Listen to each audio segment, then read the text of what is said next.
はい、こんにちは、あすこ先生です。Hi, I'm Asuka Sensei, your Japanese teacher. Today I'm talking about this Kanji book, Japanese Kanji for beginners. Yes, this book is written by me. Yes, so I'd like to show you why I created this Kanji book and then why I recommend you to use it. Okay, so this Kanji book includes all the N5 level, so beginners level Kanji characters, and then you can learn kanji in very easy way. Okay, so step by step learning system. Okay, so the first you can check each character's meaning at a glance, and then at the beginning the teacher and then two kids, you can see one more kid here, are talking about kanji. Yes, so two kids learn kanji from a teacher.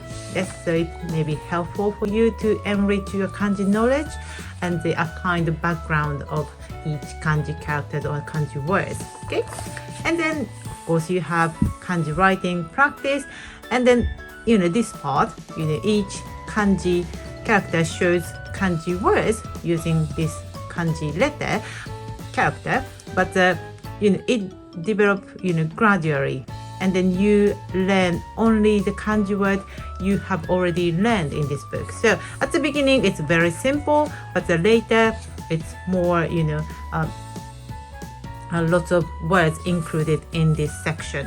Okay, so you can learn step by step, one by one, learn each kanji character, and then gradually you can develop your kanji words and then sentences, and then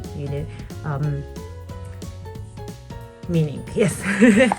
So reading exercises, you practice how to read each kanji words, and then also writing exercises and writing sentences, and then all the exercises you have audio files. You can download these audio files, so you just you don't learn only kanji writing and reading, but also you can develop your listening skills, okay, because you get all the audio.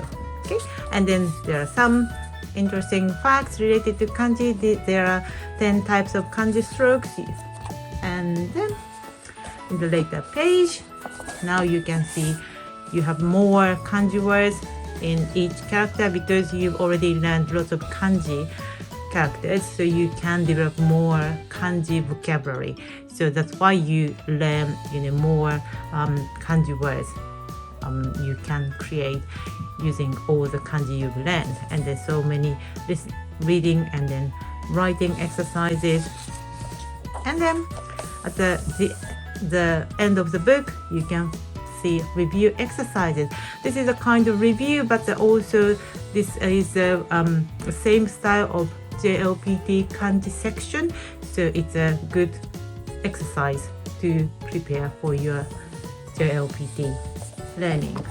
Okay, so no more overwhelming kanji learning, so you can use this book and then develop your kanji knowledge step by step, and then you can master all the kanji for beginners level. Okay, I hope this book help your kanji learning, and then see you soon. さよなら、またね。